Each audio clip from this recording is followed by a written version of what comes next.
நேற்று நினச்சி பார்க்காத ஒரு விஷயம் நடந்துச்சுங்க. ஸோ இவரை மீட் பண்ணுவான்னு என் கனவுல கூட நினச்சதில்ல. ஸோ நேற்று ஒரு ஜீனியஸ், ஒரு ஃபவுண்டர், அவரை நான் மீட் பண்ணேன்.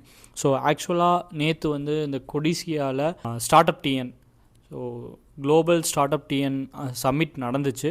ஸோ அதில் வந்து 35+ கண்ட்ரீஸ்லேருந்து நிறைய இன்வெஸ்டர்ஸ், ஸ்டார்ட் அப்ஸு எல்லாமே வந்தாங்க.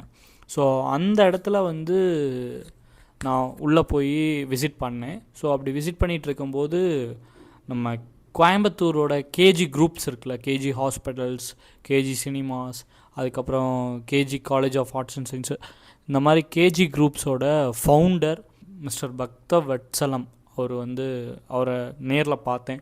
ஸோ அவர்கிட்ட பேசினேன்.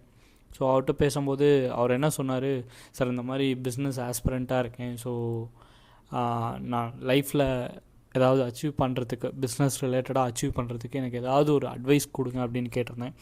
ஸோ அவர் சிம்பிளாக ஒரு விஷயம் சொன்னார். லைக் ஃபஸ்ட்டு வந்து இட்லியிலேருந்து ஆரம்பி அப்படின்னு சொல்லியிருந்தார்.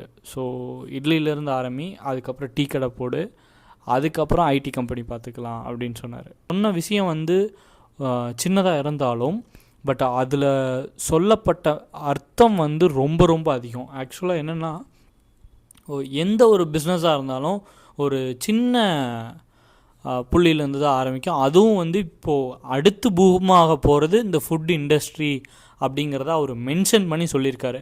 So everything starts with food. So அப்படிங்கிறத அவர் கிளியர் கட்டாக ஒரு சிம்பிள் வேர்டில் சொல்லிட்டார். அவர்கிட்ட பேசினது எனக்கு ரொம்பவே ஒரு ஹாப்பியான ஒரு மொமெண்ட்டாக இருந்துச்சு. என்ன சொல்கிறதுனே தெரில.